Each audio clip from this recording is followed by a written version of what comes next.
The steam. Yeah, it's steaming. I can hear it. Yeah. Ah, the cross. Examine it. Okay, detective, I'll examine it. Superintendent. Quick. What are you doing? Feeling this with my fingertips. Yeah, it's the wood. It splinters. All right. Here's his picture. Yeah, here it is. Quick, here's a little photograph. Yeah, a little frame photograph. And here is the portrait on the wall. Larger portrait. Yep. Yes, in this dark area over here at the side. Quick, near this old wrought iron bed. Okay. Read your notes. Refresh your memory. Well, I'm flipping through them here. Okay. Well, go on, flip through them. What does it say? On evidence we've got from other witnesses before, he's an alcoholic. Yeah, he's reformed now. Right, but I heard that if he ever takes another drink, if he takes a drink again, the swine, I hear he'll be finished, yeah. He'll sign anything, apparently. Sign anything. Sign? Right, I'm looking up this stake here. He'll sign himself off a cross. The cross. Sign of the cross. Sign cross. I see. All right. Yeah, he's been seen in and around and about. Oh, God, he's immortal, isn't he? He's died. It's a vampire. Shoot him down. Yeah, he's been defrauding the mine. Right, in his mind. Yeah, I'm sure he's got a trapdoor here. Just tap around the stage here. Quick. Yeah, tap. I'm sure there's a secret trapdoor. It's the only way he could do it. You know, he's got to be disappearing and appearing again in different costumes. In a suit, various others, you know, vampire, blah, blah, magician. Yeah, he did that thing that, like Houdini, didn't he? With the, the idea of the whale, inside the whale or something. Yeah, he put a picture of a whale on the front of a glass coffin, yeah, like the ones in the front of Buckingham Palace. Yeah, it was a coffin. It opened and closed, right? But it had a glass case that rose up and down, rose. Yeah, fish on the front. Yeah, and then a fish eye, a hook. Yes, pupil, round circles within it. Yeah, like a whirlpool. Then he gets inside. He opened it up and he got inside. Oh, the brown coffin front, the lid. Yeah, while it was upright. I see. Yeah, he got inside. Yeah. I get it. Look, here it is.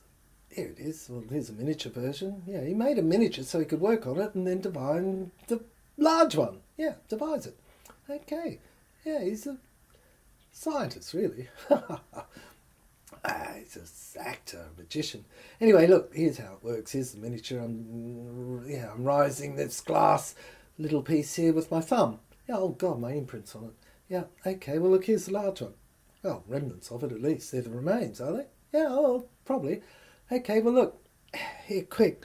Open the lid. The coffin's standing upright. Okay, it's this chocolate brown coloured of a church.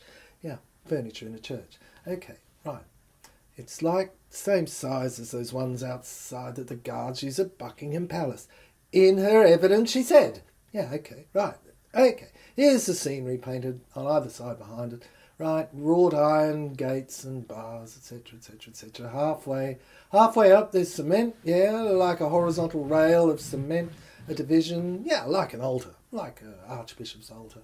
In a church, in a cathedral, in Nantes. That's right, you're getting onto the clues, I guess. What, you take us over to Nantes and find everything there in St Mary's Church. Well, the scene of the crime's here.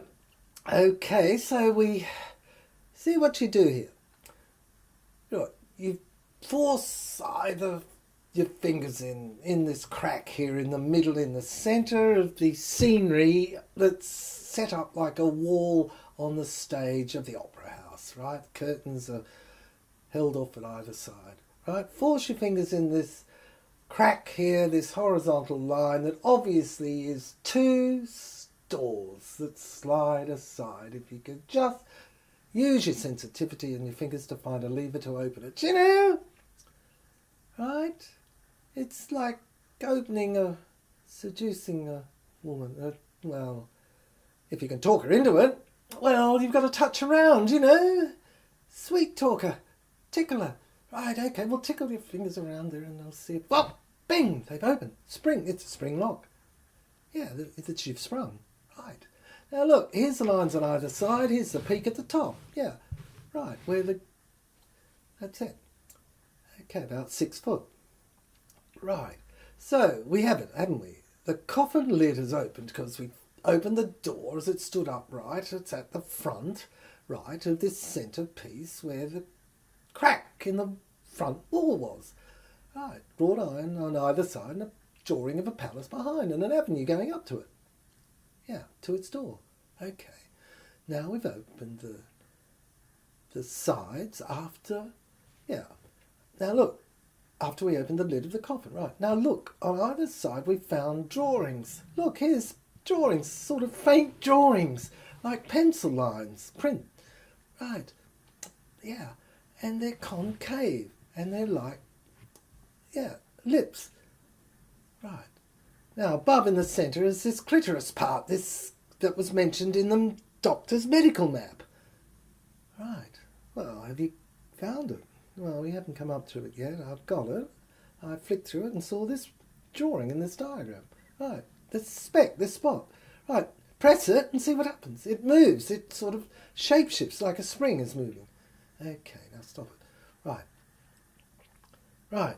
So what we do is we slip our bodies through this sort of jelly-like area here, this membrane area. It's paper mache. It's just done by the scenery director.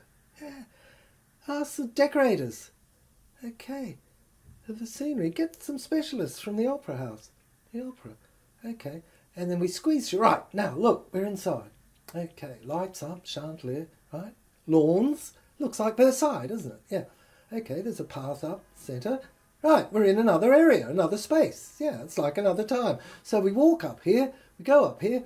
Right, look, right up at the end of the horizon is the castle. Oh, the Chateau, Versailles. Well, it's not Versailles, it looks like it, but it looks like a... I see. Could be princes. Okay. All right, so that's what happens, you see. And then we listen to the tapes.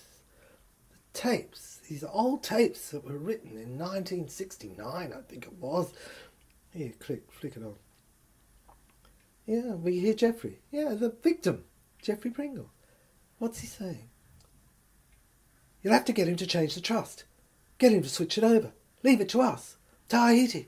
Mother, here we come. Tahiti. Anticipate spending life on the beach contemplating millions in your bikini.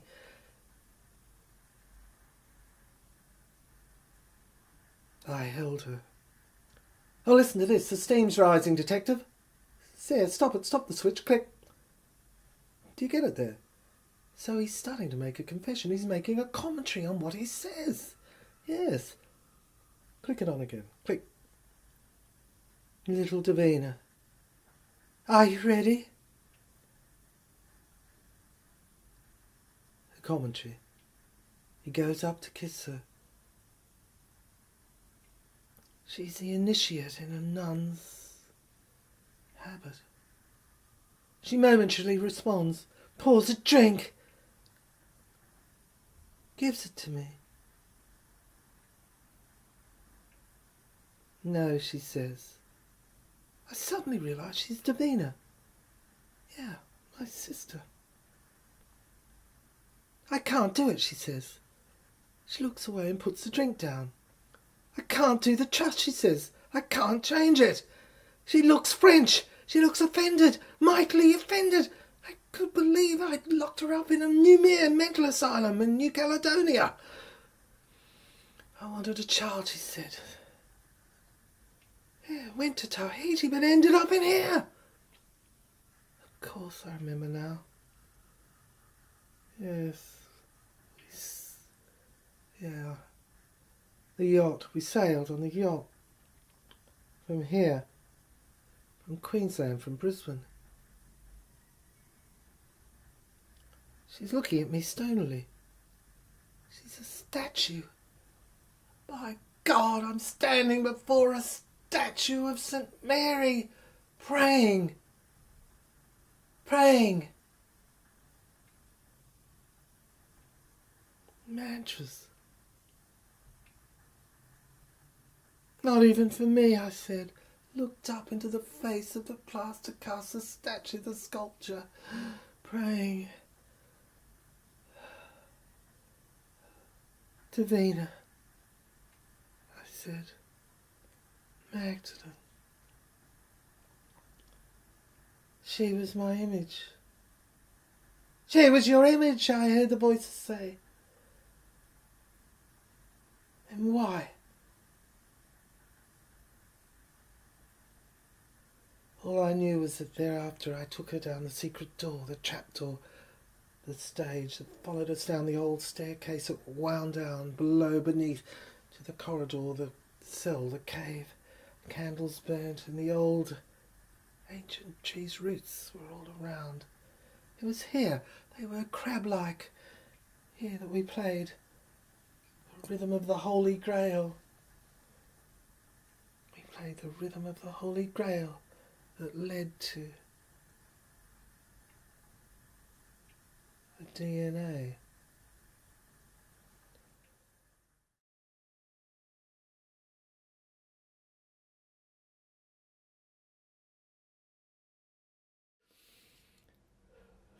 Oh God, we're still going.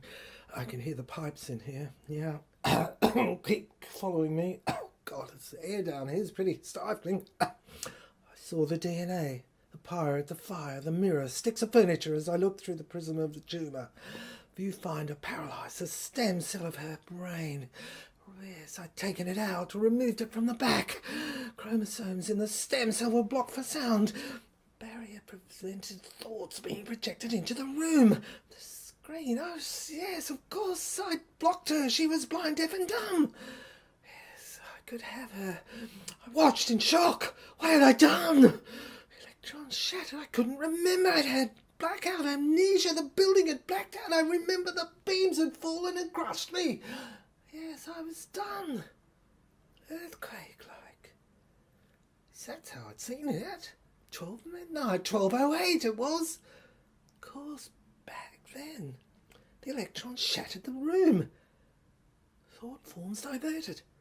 I saw them jump up and down, each projected back to me as I watched my pirate self, machine, disintegrate. As I'd seen her. Yes. Write my diary now. She'd said she'd cut my throat so I could breathe. Of course, after the courtroom. A letter. That was our child, Annie, our child. That's with whom she was concerned. She'd conceived. Yes, there it was, the tumour. I looked at it in the X-ray in full mirror. Full-length mirror it was. Yes, in the atmosphere, the dark, the semi-dark. I was a surgeon wearing a surgeon's mask. I was probing. Yes, I used tensils. It was like going through up inside a tooth. Yes, a wisdom tooth I was trying to find. Yet it was a tumour marked up on the chart. X! Yes, sphere. It was triangular. Yes, up at the peak it protruded out. Yes, as if out of a head. As if I were an existentialist. Into an area of 54, 51. I'd marked it, I called it, I imagined it. Could see it in the mirror. Yes, as I looked into it, it was blocked. Socket was filled. There it was a speck. Yes, pluck out the mote out of my eye. Please, God, Christ. Yes, it was filled with concrete sludge levels like a little tiny triangle that was sludged and blocked and slipped. Yes, of course. Yes, there they were. I counted them up. There were 10, filled with muck, images of garbage and muck and television. Right, kinetic. Yes, images of death, war. Oh, God, I could see it there. Had to break it. Had to break it up. Break the chord. Break the chord. Break the CHORD, the chord of music, the dirge, the funeral dirge that marched along and identified me with it and reset itself and just ignited and triggered itself off every night. And I went mad. I was in the hospital bed. Yes, the wrought iron bed, looking at the green curtain at her in the pillbox. Pillowbox. Pillowbox, I called it. There she was. Yes, the Virgin. I could breathe a little more. Yes, perhaps she cut my throat in sections, slowly, one bit by bit, so that I could breathe out of small tubes as I went along, day by day. Yes, earthquake in the area. It was like fire filled with muck, all these images, this hell, these children. Dying. Oh, choked. To break it up, break the cord around my neck also that was contorting and choking me. It was twisting suddenly. A visible, divine hand at the back of me was twisting the chain that held it around my neck, as if I was on a stake. Yes, floating along on a ship, a galleon, being crucified, nails in my hand for that. Yes. And then the sword had been thrust into my side, a cutlass. I, a pirate, and her. She'd shot me in the face as if from the right and stood in front of me as if she'd swiveled round, as if she rotated. Yes, on a pedestal, on a stage, and shot in a... God, she was wearing the tightest knickers, and they were black. They were held and round her... Yes, round her cleavage, round her neck was the chain and the word Fiji. Yes, the island. Of course, her long black hair. She looked like Hedy Lamarr. Yes, and adored. I adored her. There, eyes were open wide and smiling as she pointed the muskets and shot, peppered my hole and mutilated and... Yes, of course, peppered. Like a shotgun, like a machine gun. I'd shot in my head, myself, in the cadets, the army in 1965 when I put my toe into the trigger and tried to pull it, push it, jerk it, get it till the mouth of the barrel was inside my head. Trying to shoot it, pepper my head out, pepper my brain with holes like Swiss cheese so I could see through it and get the light through it and project it out up onto a mirror in front of me or a screen at which I looked at the picture of Bo Jones with Vera Miles and see if it would tell me, my muse figure would tell me there in the light what was ailing me. And I could see it as I watched the screen and their story and disintegrated. Yes, my own mind. By reflecting and projecting and ricocheting back and working it out, being informed and told in Morse code from Vera Miles. Yes, she danced. Enchantment herself.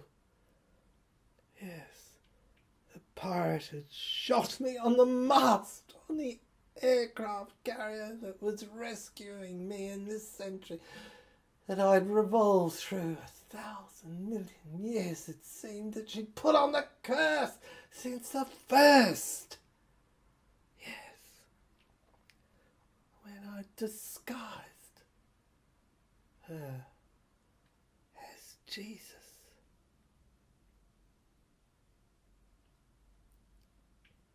Rabbith. Yes, in the skirt. The painting I'd done. Was that for which I was cursed? Obviously, the clothes they'd worn in that era had been down to their ankles and they'd walked in dirt and they were shrouded and completely concealed, and I'd struck her up on there in rolled up skirt and demonstrated her before the world that, yes, as the Bible had called her, a prostitute. Yes, I was paying for it. That was what it was. Down through the ages ran down the mouse, ran down the clock. The clock rang up. Yes, the mouse ran up the clock. Hickory, hickory, dock. The aeons, the ages, the mouse ran up the clock. Like a piece of string, pearls strung together. An abacus, DNA. It was calculating my credits and debts. The machine, the pirate machine, its innards inside me were measuring me, balancing my scales. I was the fish choked inside. Of course, my innards, the credits and debits were etched inside, in my cave, in my walls, in my shadows, and were tick-tocking on the clock, ticked away and etching in each notch each day. Each year, each century, I was accounting myself the justice, of course, the curse was in myself, and I was locked in it. I was locked. That was the locked coffin. Brain, self. That was the locked lid. The coffin, the stage, the false bottom, the back, the lens. I'd drawn them all. I'd designed them all. I was a stage. I was the stage. I was the stage. I designed it all, not thinking really, just dabbling, and it had taken on. An unconscious stream had paved. I designed the stage, the opera, composed. I'd written it all down, in this asylum, in the semi-dark, in my rags, on the bed, laying back in the wrought iron, in Victorian, in the mirror, the old dirty mirror, filthy ragged mirror behind me, and the one in front of me, the window. It had reflected back into the mirror, and I'd drawn it, I'd rebuilt the stage. And then, my God, to my massive surprise, I realised it's the asylum of the Marquis, the director and board, had put on and staged my play. Yes, produced it with me as the main actor in it, and I'd been staged, raped, hanged. Of course, this was a pirate play, staged and filmed by them, by the committee. And I revelled in it. There was one actress. Yes. That Rosemary. She played them all in the studio. All personalities. Yes, she'd had flowers in her hair. She'd had a rosary, a wreath of petals. And she'd walked Ophelia like Ophelia, and ankles in the stream that I'd drawn in lovely deep blue with white foam on the stage. Yes, flowing through the opera, up the middle, to Lorna Doone. That was it. Yes, I'd marked it on my designs, my map. Lorna Doone area, up here. Personalities, I'd heard her say, I'd heard her stage.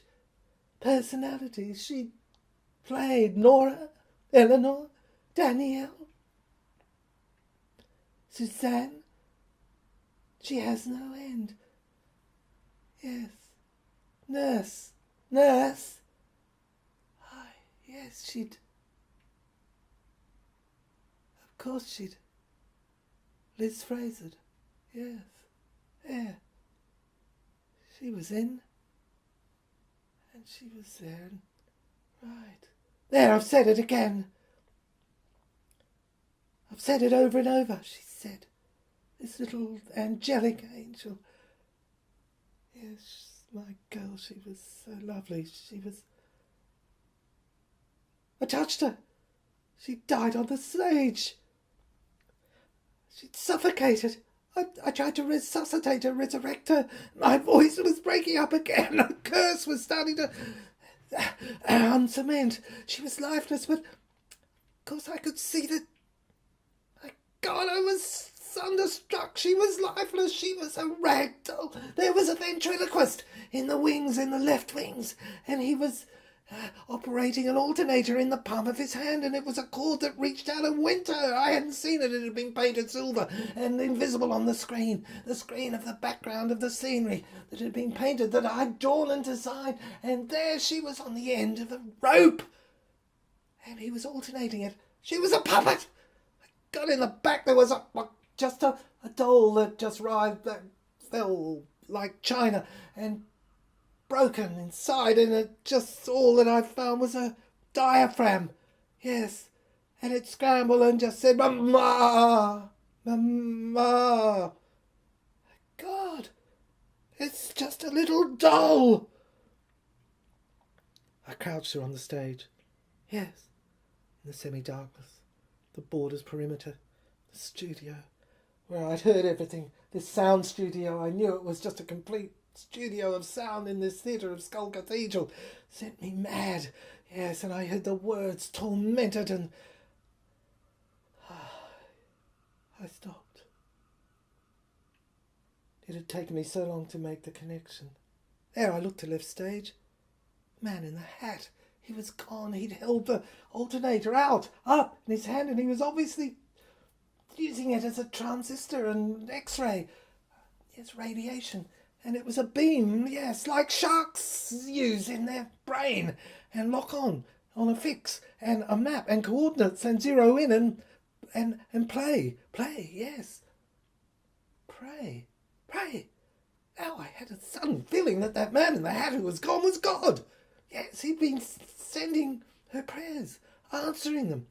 She'd been raving. She'd been praying for life, for God to give her life, and she was a rag doll, just dead, lifeless, a Pinocchio female crying out for life and calling God, and he was calling her and responding.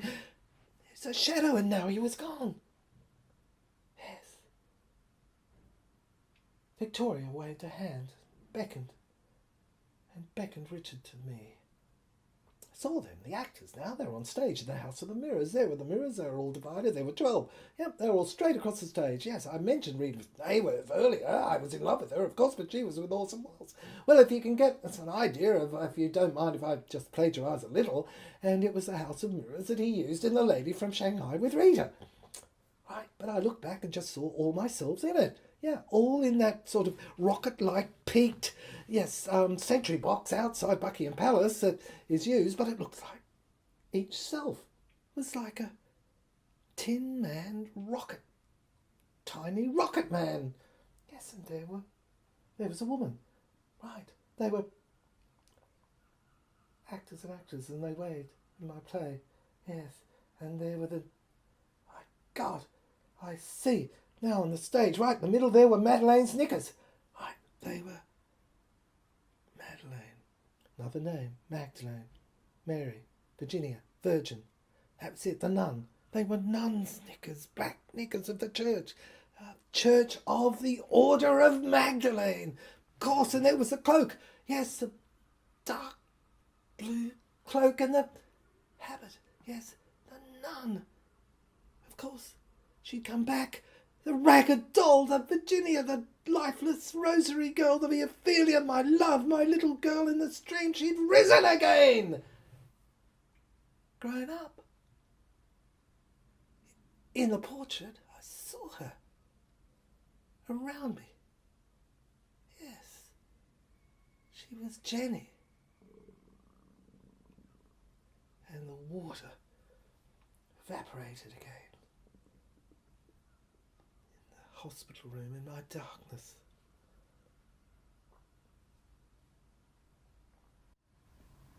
I saw her dress. The border contained little tiny mirrors, and I knew it was Louise's. Inside the studio. It had taken so long to make the connection. Look at his fingers, she said. His hands. I do, she said. Louisa. 1897. Princess. De Cap? She cut his throat. She said she cut his throat. The detective looked up, smiled. So he could breathe, said the superintendent.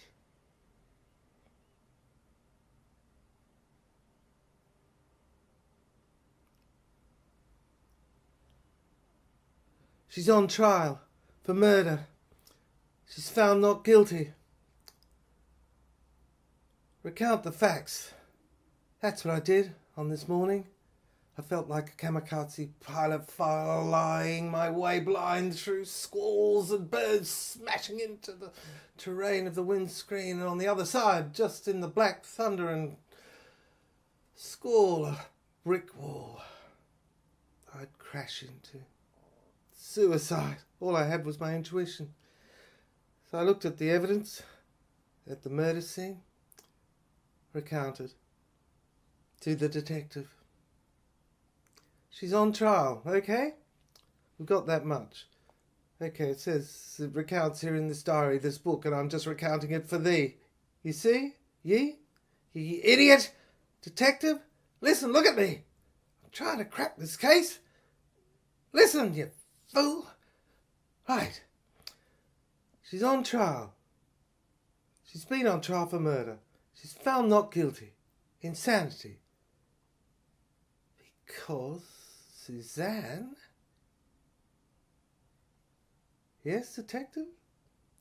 Smile all you like, but I'm trying to give you the hints so that we can find out the way to get out of this brick tunnel wall, this maze, and crack this case. Okay, I'll try again. She's on trial for murder. 2 children. She's got 2 children. This one here in the photograph, he grew, right? This one here, the sister, she grew. Body, over here we've got a body. And, get this, detective, the conclusion. Drawn from... Yes, you fool! Look, I'll grab you by the neck and shove your face in it so you can look and see at the wall where the opening is. It can't be anything else. And she crossed her legs and broke GP's... Yeah, Jeffrey Pringles. Yeah, that's his initials. GP's neck during intercourse. It's the only conclusion that can be drawn. Look. Anne. At the opening. This here, this brick wall's opening. She cut his throat. Right, I'll recount on my fingers what I've worked out. They all died.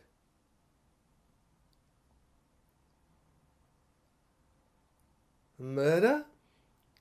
You got something to say, detective, have you?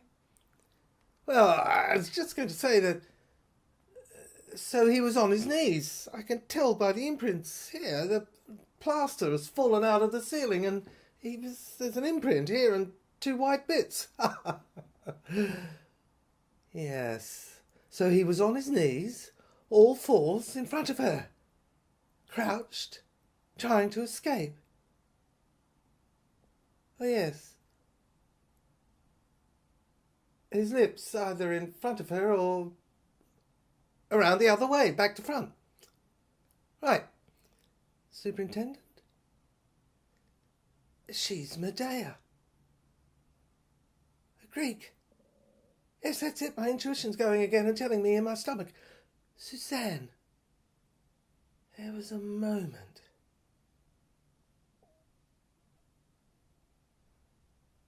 Then... Listen to my intuition in my stomach.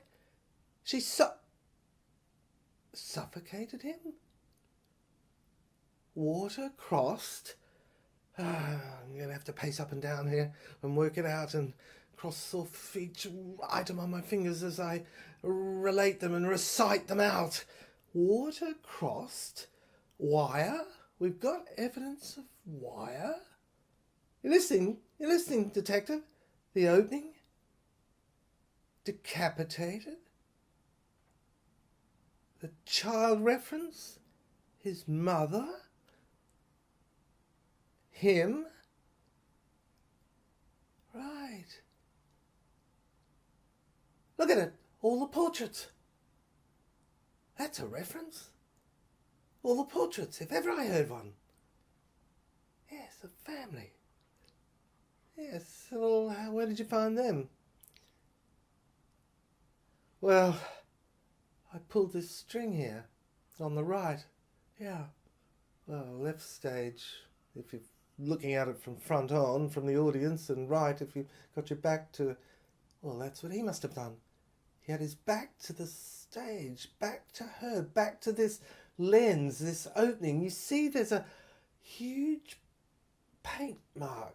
It was over crayon originally, and it's of a lens. It goes from the ceiling down to the floor, and it's on either side, and it's like, well, you could fit, I'd say you could fit a whale in there, a sleek whale, a fish, a shark, yes. Well, perhaps it's hidden scenery. But look, it's like a large lens. 6 foot. Feet. You don't talk in metres, do you? No, I'm old-fashioned detective, thank you. Right. It's decapitated. There. The opening, the wire. It's all hanging over it. It's marked C up the top. All right, well, write it down. What? C, the letter C, or C-S-E-E, the church? That's what it could be. I'm getting on to something here. You see, he mentioned this piece. Yeah, I've been through his tapes. The tapes are the files that he kept. Yeah, they're all hidden behind this wall. I found them. Yeah, archives. And there's a reference in them to Jesus Christ on the cross and the wound and the spear in the side. And it's a theory that he says that the wound in the side is really a reference to genitalia, to the C, the vagina, the V. And so hold on, detective, my hands up. I'm the detective. I want to say something here. I'm religious superintendent, super, and I want to say that you try to say that Jesus was Magdalene. Oh, I'm not saying it. It's what he said in the tapes. His voice. Yeah, he called himself the pirate from Mars. He must be mad, fucking maniac. He committed suicide, cut his own throat, fell down forward here, and that's it. No, he says in the tape that Jesus was Magdalene, a disguise, and that the church, yeah, the French church, right, it's that Jesus, yeah, was crucified, was really Magdalene, and that the wound means vagina, and that it refers to a body that was nailed minus penis, and that she had long hair, as depicted in the paintings, and they say that the beard was a disguise added, like Barabbas, on the side. Look, in this picture, he's wearing a skirt. I see. And his thighs, I mean, why were they crossed and nailed like that? Oh, I can tell you why. Because they were skewered together. They were like blades on either side, and they swished across and came and cut his head off. And that's why we found it dropped like this. This man, Geoffrey Pringle, GP, his head in a basket like Louis the 16th. I see. Well, that's a heresy, isn't it? That Magdalene's Jesus? In all these years we've been worshipping a male when it was a female. God incarnate female. A woman, the royal goddess, the line, house here.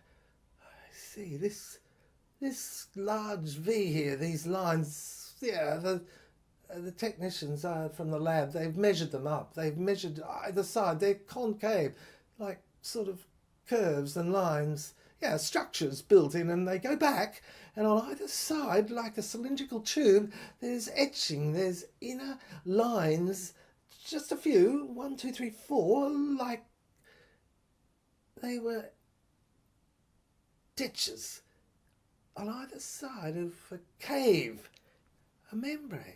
And up the top here at the sea is, right, it's a C, it's a church, isn't it? S-double-E. So she was nailed across in front of this lens-like eye idea, right, that was covered with a fish, a shark, yeah, and inside you've managed to break through and the utensils have gone in and you've rubbed them up on either side and managed to match and find a flashback like you were working with a torch in parts, and it's an etch, and you've marked down and surveyed either side, and their ditches, their widths, their tributaries, because above here, above the cross, above the head, the cross, yes, well, the blades swished on either side, and then up, bounce back,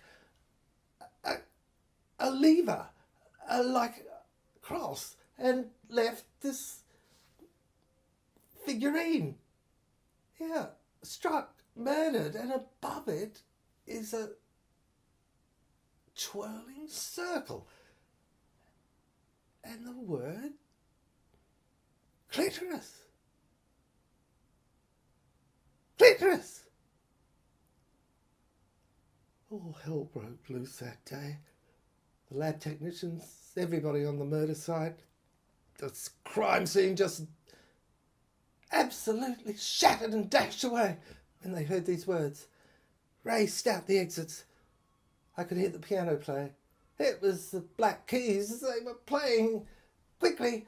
It sounded almost like, yes, music of other days, of honky-tonk, of jiving.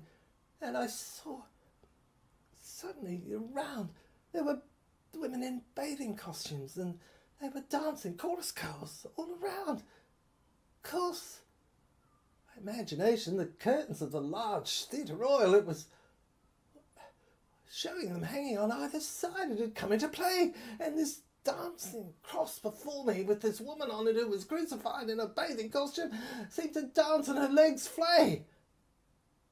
And there, between the V, behind, I could see the other area, the space-time. Yes. I was needing a rest. Oh, sure. I looked at the documents that I'd worked out. I'd been on this quest to find this murderer for quite some time now, as we looked at the film that had been taken by the police film cameraman.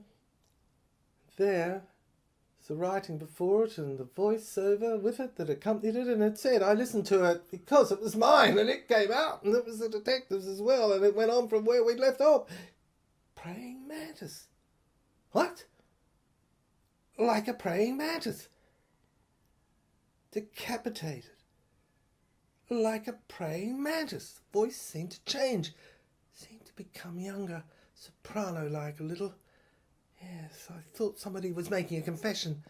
I'd take this tape, and yet I couldn't remember. I'd had amnesia. I'd been in hospital, and all this time this way at St. Anne's, and I'd been dying. I'd been flaying, looking out the window at the green curtain and listening to ages and aeons of Suzanne, where I was made to face, and my head was thrust in front of this film, and I was made to listen to, conscious, Suzanne, a large play of words where he was crumbling and couldn't speak and was ricocheting his resonance and volume of words, and like a moron, a Martian, an idiot who'd been captured and broken and dialect throat. Scrambled. I looked at this man, and he'd gone on for 10 minutes, a ring of evil and lived, that's of which she talked, and all that he could live. Say. Bumbling. Moron. Oh, groans. The audience turned away. Right. But I had to listen to the evidence. She crossed her legs and broke GP's neck Marie Antoinette during intercourse. And it clicked. I looked up. I'd been kneeling on the front of the stage. Yeah, taking a break, giving my evidence by making a tape. Old-fashioned days this was, 1959, you know. Yeah, just been I knew it was working. I couldn't speak. I was garroted and gagged from behind. God, detective, break it up. Let me go. What are you doing? Oh, he tried to give me my scarf. That's all, and I'd exaggerated. I was getting paranoid. My scarf. On it read, define and provide. Yes. In red. Yes, I'd crack this case finally if I tried. Yes, I kneeled. Before me was the tape. And I talked into the microphone, going round and round. Yes. And it relayed, sparked round the room, up, like dynamite, the thunder, and there in front of me was the brick wall I was flying into. The kamikaze pilot again, crashing my face and my head into it and breaking up and smashing in the pieces went to like Ozymandias. Yes, the model. I remembered now I'd built this statue, this huge statue, white, and it had tumbled down like Ozymandias, Shelley's, yes, statement of a broken man, a broken statue lying in the desert, futile, futility, and I remembered Errol, his statement, yes, futility on trial, that's what it was, murder, like a praying mantis, she'd bitten as he prayed on his knees, just like I, now, except he was the other way round. He was coming out from the other side of the wall, over the other side in the other space-time, in the Matrix. He was coming out. He was in a crawl, reaching out, making for the exit, which was the entrance through which he'd come originally, in the Odyssey. And it had opened, this membrane, this vaginal light concave lens area V at a C, up at the top and the bottom. Yes, there was the area. He stroked around the bottom of the lens area, trying to find the lever to open it desperately, and above was the etchings, the womb-like etchings on either side as he looked around, and it threatened rain. He'd followed the map, the etchings, the carvings in the womb-like area were like the insides of a galleon, a ship of wood. They felt like it, polished. Yes, and there, his fingertips had worked in on either side and desperately measured the ricochet from the light. There'd been some, but now it was overcast and dark like ice. He was reaching out, crawling, and hand out to open the lever and the lens, and that's when thunder had struck and he'd been crucified, axed, decapitated. Decap. Yes, but he'd been thrust round. Yes. It was as if on his knees he'd prayed, kneeled before an altar. My God, that was it. I pressed the button. I'd found it now. Up went the blade. Yes, it was like a shade, a blind. It was covered. It looked like scenery that had been painted, but no, it was a blade. It had thrust down and decapitated him finally after he'd been crushed and his legs broken, and his neck between her thighs, her vagina, her legs. And then the blade had come down and cut off his neck. Of course, the blade, there it was scenery there. Scenery, now it was made of straw, now it was painted. Of course, yeah, I found the lever, I moved it up and down, that's how it went, like lifts. I lifted up, went through the centre of the lens. I stepped over the horizontal threshold bar. Of course, that's where he'd been decapitated. That's on which he'd laid his neck, his head, and it was the altar. Sick Archbishop. I found the Archbishop's costume, the purple, the clothes nearby. There was a hood. There was his hood. Of course, the Robin Hood costume. He'd been in this stage play, of course, doing this era of miracles, they called this play. This series, he'd been doing a series of plays called The Pirate. It was all mock, it was all made up, it was all fake, it was all pretense. A pretender in a play, a film, a movie actor. That's what it was, a pretender, a fake. I was sure he'd committed suicide because he was ashamed of himself, of being a fake. Of course, he'd rigged and arranged all this scenery so that he could kneel down and crouch and on his knees and put his neck through here and boom, down came the blade. The neck, and he'd done it himself to the mirror. It was jagged edges though. It was sewn into the centre of the blade's area. Yes, like a thin paper thin partition, except it was mirror and lead and graphite, and it had a jagged edge down the bottom, and it had slid down in the middle of this paper mache blade, and I suppose he hadn't known. Someone had altered it and decapitated him. He'd said, however, that she crossed her legs.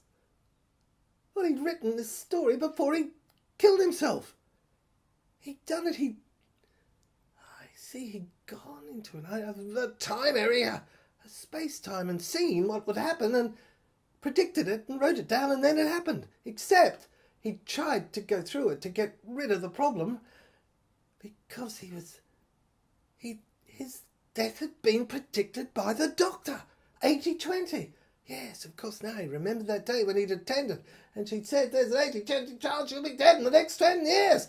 So he'd been predicted and he'd done this, trying to go through it and expiate it from his mind, survive it. And someone had altered it. Someone had tremored it. It was an earthquake-like thing that had happened. Yes, someone had told from outside the theatre that day that there'd been a complete fall. Yes, a movement of energy in the area. They thought it'd been like a explosion, a gas explosion or something like that, and this is when it had occurred, this murder. See, or suicide. I wasn't sure, and then I looked up at the portrait. As I'd been talking, down silently it slid this lengthy, long, large portrait of this ancestor. Victorian. Yes.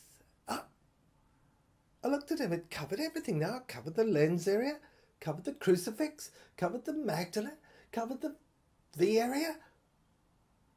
The vaginal area, I'll have to call it, because that's what it looked like, and I've got it marked on this map here, presented to the court, so that they can look at it. But there was it. It slid down silently in front. Right behind it was the curtain. And as I've been talking and recording, down it slid the next portrait. There it is. I took a photograph of it, videoed, and I'll record it now, and I've put it into the file. There, look at it, up on the screen now. And then the next one, and then the next one, and then the next one, and then the next one.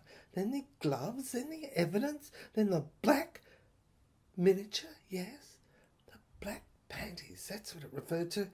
They were the evidence, they were vital.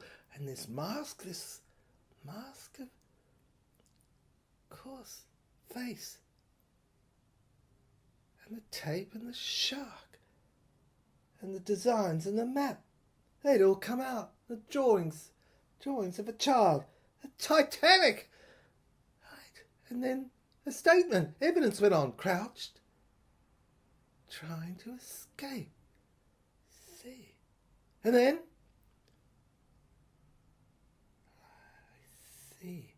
I read it off again. I recited it. I had to do this as a recital. Yes, like a praying mantis. As he prayed on his knees, I thought I heard a voice speak as I read these words, as if it was she. I looked up at the painting. There she was now, silently, the long, large, rectangular, lengthy painting of the Victorian aunt was in there now, an ancestor, and it had moved aside silently to the left, and there was the Magdalene picture again, except she looked restored and beautiful and blessed. Yes, it was as if her voice spoke to me. She was telling me her testament. She was telling me her testament. Right, so I read, prayed on his knees, she said. Kneel before the altar. The rain, the blow blows like Ozymandias. Dismembered him at the opening. Yes, the face.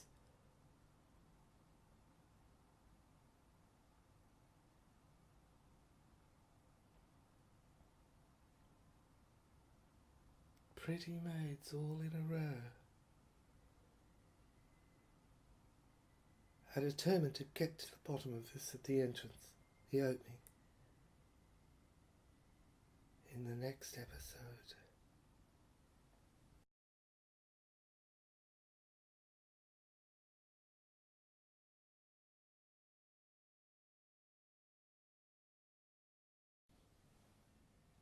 Ozzy was a favourite. Ozymandias? Ozzy, O-S-S-I-E. Ozzy! A-U-S-S-I from Australia? Well, she called him Ozzy, says here. Like Ozymandias. Yeah, she was his favourite. Who? The grandmother. Yeah. He's the one she liked best. She left her estate to him. Well, what did she leave? Well, not Princess. Princess was gone. Yeah. No, didn't get anything. All she left was a legend. I see. These tapes, right. Okay. Well, what was the legend? Well, the legend was called The Legend of Magdalene. I see. Right. It was in his name. Right. Also left, this membership of the church. I see. And, this brooch? Well, it's just a piece of ruby from an antique shop that would be, almost valueless. Well, that's what she left. I turn it over. Right, it's got silver on its back. Okay, I can see that. Okay, it's just a piece of junk, isn't it? That's what it represents. DNA. What made you say that? DNA junk.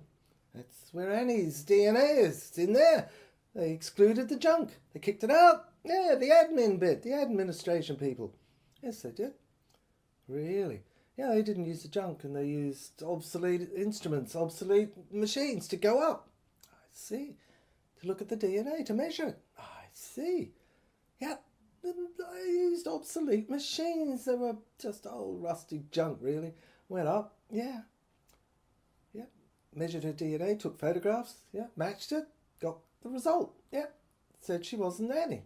Said she wasn't she. She wasn't she. Oh, I see, okay. Measured against a piece of... what? Liver? Doubled liver. So they measured it against a double. So it matched the double. Something like that. Well, that's a bit corruptible, isn't it? Yeah. Well, whose liver was it? Well, they say it was she, but it was doubled, crossed over, measured by obsolete machines, yes. So they went up, took photographs inside, got all these skeletons, and here's these designs. They've been left to him, right? They've been photographs taken of what's inside. Yeah, her intestines, her corridors, her levels, her smooth concave openings. Yeah, so it's like he projected his eye into this eye here. This ruby represents this DNA machine speck, and it was pushed in. It went up, and it's, as I say, like the surgeon projected his eye into it and watched, and it went round and round inside it like a submarine, a boat, took the photograph, snap, snap, snap, snap, snap. Yep, everything, the back of the breasts and the vagina and the curves and the spine and the flesh and inside, like an inside swimming fish, and went up to the brain and ran around and around and around and inside the tubes of the brain and left and right and the hemispheres and found a new invention in there. Yeah, it's called the pirate machine, designated on this map. Yeah, he's measured it. It's in the front lobe, right there, next to the pituitary gland. Yeah, that's it. It revolves. It goes round and round and round and round and round and round, like a top. Yep, and then it's a movie star type thing. It brings in the angels. Yep. He found that this woman, she was a medium. She projects, right? Goes round and round and round and round and round and round. She turns it on with her mind. She switches it on every night and flick, up there, out, opens the screen, the universe. Angels in the other space-time are in there. Yep, all these, they gleam and they smile and they send these messages. Yep, to she. That's why he went in, to discover her secret, the secret of Magdalene. Because it was her secret. That was her bequest. Yep, to the women of our race who give birth. They know, they've got this intuition, this connection, this core to the universe. Yep, that's because it's their creation. They are creation and men are jealous, and that's why the Archbishop killed her. Right. But the Archbishop was killed. Look, we've got his neck. We've got his notch marks around it. Do you see what she was doing? Yes, I do. She was crouched and she was etching her fingers into the back of his neck. And as he was crouched before her head over the altar rail here, the horizontal, she was killing him. His neck against it, pushing him. Yes, up and down she went, pushing him. His curves into it, the neck, yes, in between this opening here, this lens, like, yes, concave opening, and he was trying to get out and get back into our area and escape her space-time, and she was pushing and etching her fingers into it, and at the right split second the blade came down. Yep, I see. Crunched his neck, and then she wrenched up his body. Yeah, neck, blood pouring out. That's why we found it on the front of the specs. Yeah, and of course wrenched him up, and we found him dismembered. Ozymandias. Ozzy. So he was the Archbishop. His headless neck is the Archbishop. And that's why she killed him.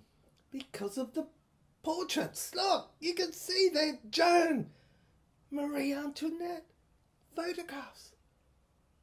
Marie, her line, woman, gives birth, creation, has taken revenge on orders received from the connection when the heavens opened and they got the messages. So some woman took on the mission for them. Yes, and balanced atonement by killing him. Yes, or did he kill himself? Is it all an apparition in the imagination? Yes, but I think I know who did it. Who? Suzanne! She said she cut his throat open so he could breathe. This Archbishop, this PM who did all these holocausts, she made him breathe. See them.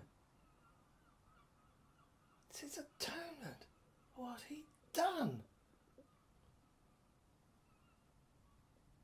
Unless he imagined it all. Tormented. Drove himself mad. Look around you, Superintendent. This is St. Anne's Theatre. In a mental asylum we're in. Your amnesia. You don't remember we came down in the pathway, investigating the murder is of him. Him. In the portrait. The ancestor. Yes, this transmigration has come down into him, this thing before us on the floor where the blood came dripping out. You remember, don't you, when we came in here? There wasn't any of these effigies you're talking about. There was just a plain surface, a wall, a stage. You said it yourself. It's like investigating, like a kamikaze pilot flying into a wall. Well, the wall was there in this asylum. Mental. And why we came in is because you said you'd seen blood dripping through a brick wall in the middle. And we surveyed, we used chalk, we drew round these concave lens looking like a... Well, we had to draw and link up the dots, the coordinates, and it came out like a vagina on a chart, 6 foot. But when we tapped around, don't you remember, it was like a lens in the eye, a concave lens in the eye as well. Yes, as if it was a third eye in a forehead, a sexual imagery that indicates the mother. Yes, that's the mother church, the Magdalene. That's why they're saying something. And then we worked around and tapped around. Do you remember the technicians did? And it opened automatically. And then we found the lever. Yes, and it opens, and now we can open and close it. But don't you see? It's like they were saying, the angels, Magdalene's, her angels, or Lucifer, or something, or the devil, that they were usurped. Yes, the maternal, the matrix was usurped by the masculine church, and Jesus substituted for Magdalene, her who was crucified. That's what the angels seem to be saying, and that's why they took revenge on the Archbishop. Yes, whose representatives murdered all her representatives. Her Joan, her curse was put on mankind, the men in the church, and that's why they've come to this end, this dirge, this funeral. Look at him, I mean, he's slumped over the horizontal there, stomach, yeah. Neck, headless, blood. Surgeon here? Yes, surgeon's come in. What's he saying? Well, he's saying that he used his gloved hand. He put it up. Yes, it was white, he said. I see, to touch. I see. Right. So he pressed it up. The whole painting came down. Decapitated the head, my lord. Now we were in the court. The church. Court? Was it an ecclesiastical court? Couldn't be sure, but I could see the surgeon giving evidence, yeah. He was calm, talking straight out. He gave his evidence as an expert. Yes, he was self-assured, that's for sure. This is what he said. The border would come down, would kill, decapitate the head here, just like this. He showed a diagram, a report, and went on. A praying mantis like spider, kneeling position would do. Yes. If I could have a clue, said the judge. The justice? The Chief Justice? Couldn't see who he was, but he looked like... I squinted through my eyes. They were difficult to see. Everything was blurred. All the photographs came back to me. I looked at them. My eyes were blurred and they squinted and looked as if I looked through smoke. I could hardly see them, and yet they were taken. Surgeon went on, answering the Chief Justice. my lord. I flicked a speck, a button from my coat, to the exact area, middle stage area, where the white mermaid-clad chorus girls kicked up their heels and they rang. They rang, alarm. So they rushed back. Where's the fire? They said. I heard one ask. Fire? Fire? I had started? The alarm. Oh, why did you do that, Doctor? GP? Well, I was a GP, my lord, but I'm a surgeon now. Right. Well, why did you rush back and set up this sort of charade? Well, I did it as a trick. I was trying to set up the situation to see what had happened. I had a theory, my lord. I thought if the alarm went off and the fire and someone pressed a lever and down came the shaft, the blade, yes, that had been used in the scenario, in the atmosphere, in the play. What, the play? Yes, it was a play. It was a play by asylum mental patients. Don't you understand that? Of like the Marquis. The Marquis? Yes. Not... No. The Countess Devine. She was? The play? Yes. It was like Sheridan, my lord. Sheridan? Oh, yes, they were dressed up in the costumes of the Victorian. Yeah, the 13th century. Well, that's not Sheridan. 13th century. They were... I see. Oh, Joan, Catherine, Magdalene, the nuns. Yes. I see, and they were telling something of the order. The Russian line. The German, the Hessian, the French. Right, well, don't we get a say? It crossed over the channel to English. Yeah, up from Australia. I see. Into the community area, the church. The community area of the family, around which was all the portraits. They looked down and stared. The ritual, the circle, the ring of evil and live. It was in there. They were in army uniforms, officers and cadets, and all were there. Lady Diana and Sir Keith, William Williamson, Michael Cameron. They were PMs in the mirror, reflecting back all their deeds and misdeeds. And each one was crouched down on all fours and crunched, decapitated. Yes, to atone for. I see, before they reached the entrance of heaven and had to live their crimes in hell forever and a day. They were endeavouring in desperation to get out the judgment day, to preempt it. That's why they projected the preemptive strikes, they called it.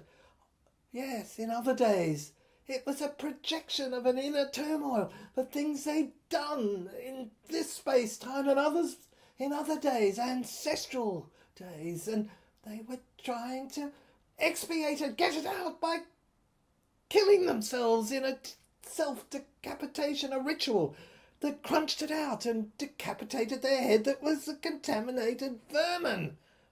Contained in it the DNA, the junk, the rusty muck, and they'd used an instrument that was obsolete to go up and get out the images like a plane flying in a jet. It was a metaphor, but they'd record it and look at it and try and get rid of it.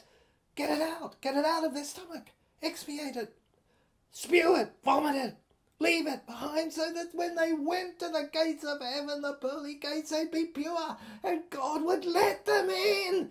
That's why they're doing it. They present themselves at the pearly gates with a new head. That's why they decapitated. And she cut his throat. This particular event, owed the whole line. He'd murdered the women. The murder. He murdered the Lady of the Lake. He'd murdered the women, the Lady of the Lake. And now he knew he faced his reckoning. That's why he did it. Suicided. In the darkness. Semi-darkness. Suicided. And they helped him. They came in. Through the opening. Through the skylight. This connection with his head. You see, he said there was a connection that night that failed to connect in the barracks, and someone blew out her brains and his. In Evil and Live, the name of the ritual. But they'd come in through the skylight, enticed by him, by them, in the judgment, the cathedral area in the barracks they'd constructed and made up like this. And that's why they connected them again in here, in this mental asylum, because they'd been brought in here as patients and reconstructed it automatically, like an automaton, an automatum. They don't know what they're doing. They're building them up, reconstructing it and reliving it over and over and rehearsing and going through it and mock killing themselves. That's why you found scenery, but somebody put in a glass piece and decapitated him in real life, and he spewed it out. Yes, he was on all fours and she went up. I see. The passage.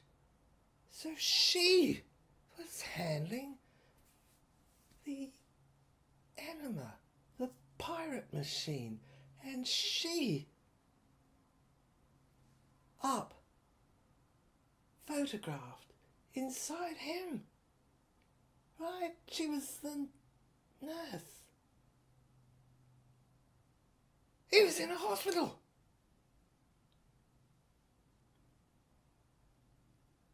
Green curtains. And he saw Magdalene. The final solution.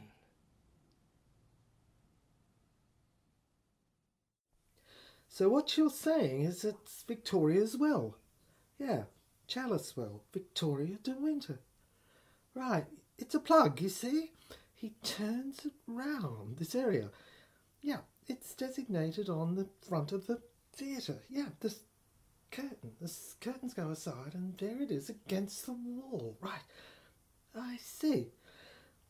So, what you're saying happened is that this fish tank here, this painting, he was crucified in the painting, Christ in the painting, stuck like in a spider web, dying. Right, yes, that's what I'm saying. And the Christ figure, it's on a pedestal that revolves. Yes, it's a revolving door. It turns round. Look, you see? Press the lever. Yes, but he did it with his foot, but his foot was stuck. Come on, it's an effigy. Yeah, it's a pretense. It's a theatrical. It's a theatre. Right, he moved his foot and it turns. He did it with his toe then, or it's under his foot. There it is, look, you found it, the nail. It's the lever. The nail is the lever. It turns round. Now he's got his back to us, right? Right, there's his bottom. Right, his black loincloth. Okay, now, the fish picture. He projects it, right? He projects his eye, his image, the image of the fish, forward into the new area. That's why he sees it as a lens. And it's drawn up in this area, like a vagina feed, a lens in the eye. They're similar creatures. That's how they are. Listen, they're nailing him up now. Oh, he's examining his own head. He imagines he's projecting the image of a silverfish, a little silverfish, the fish that he's signified on the front of the painting here. A huge fish, because he's trying to get your attention to it. You take notice of what happened, how he went up. goes up the stream, up the V. The V is the lens. He's projecting. Here we go. He's getting out away from the sirens. Right. So the lens is a projection. Right. He projects into the lens, into the area that's marked as his head. He's cross-examining on the cross his head. Yes. His error. His errors of sin. What went wrong? His imbalance. Right. I see. And here's the camera. The camera in his head clicks and records and takes it and stores it in the capsule. And then he writes it out when he reviews it, and here we have it now. He's the author. Mark. Right. Magdalene was it. Right. There you are. You wrote Magdalene, but X was excluded. The X line was excluded. Right. There you are. Nail him up. That's it. So if you turn the monument back, the monument of Christ, the plaster cast, the white, yes, now he's facing us, you see? Right, he rose on his own power. That's the power, revolving. And he's projecting his eye into the inner inside. Yes, the lens, through the lens. Right. Well, let's go on. Yes, I see. So his heir, his descendant, was found strung up. Yes, he was hung. That's why we found him like that, hung. Put together, his head back on, sealed and glued, and he's hanging upright with a rope round his neck, as if he'd alive, as if he'd been made alive. Yes, and his spirit was gone. He'd stared ahead. That's how we found him. That's how the surgeon found the body. That's how we found the surgeon. GP. Richard Marble murdered. Of course. Yes. Well, Suzanne he loved. Couldn't have her. So this is what he did. In the mirror. To himself.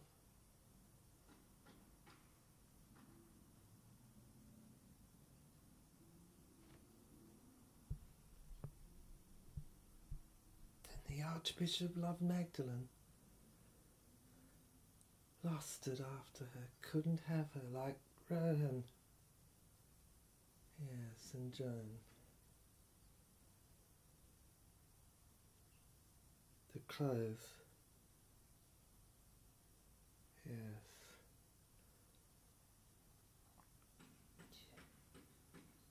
He hated her in his sight. She was the chosen one, and he thought he was. So they excluded women, expunged them out, exterminated the Holocaust. That's what it was. The scourge that scrounged them out. It's ingrained. The substitute has been expiated out. Michael Cameron.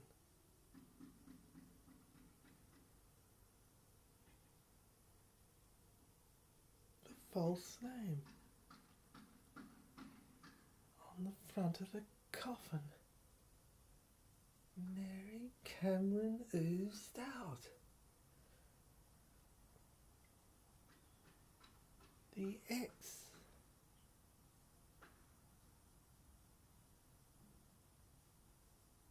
Oh, watch it, quick! He's fallen down off the cross. It's crashed. Dust. My God, he's disintegrated to dust. White. 4 hour eyes. He's like Jason and the Argonauts. proud. The ship's fallen down. Quick, look out. The furniture, everything in the theatre's coming to pieces. It's crashing. The asylum, the roof's caved in. Quick, look out. Look, the skylight, quick, there's a flutter of doves. Quick, angels, quick. Out. An earthquake, quick, get out. Get out of here, quick. Oh, my God. Turn around, out in the street. It's gone! The Titanic. It's gone. All there is just an iceberg. A tooth. And a simple bit of hammering. By a carpenter. Outside. Taking down the coffin. To find and provide.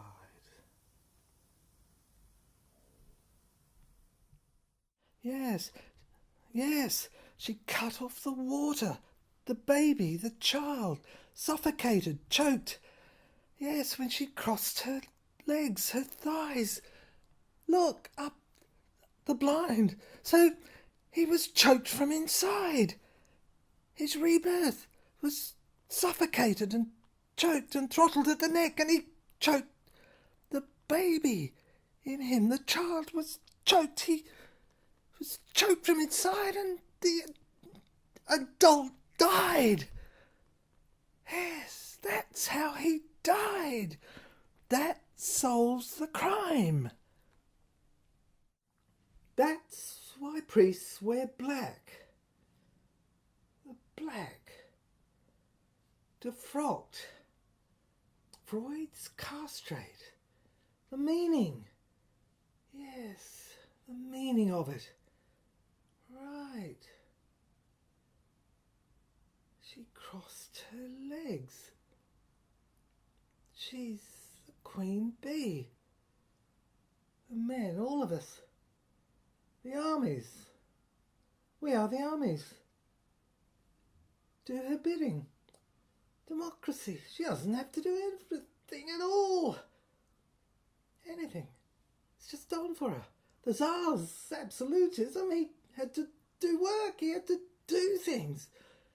It was an anathema. Yes. Democratic queen has got away with it. She can enjoy everything. And these parliaments, these fools, have to pretend to do everything. That's what they've been voted in for. They've got to pay lip service to this fake. Yes. Masquerade. No wonder they're resentful. No wonder they make life miserable for us all. Punish us. Yeah, we've got it made. We can just live in factories and go to work and come home each day and don't have to do anything and just leave all the worries behind for another day. Don't have to worry about anything. We're not shareholders, we're not directors, we're not companies. We can just have sex all day forever with our wives. Weekend, drink, have a good time, fantasize, and yes, go out with the boys. These poor bastards in Parliament, they're stuck with having to pretend they do something for us. Their duty, they resent.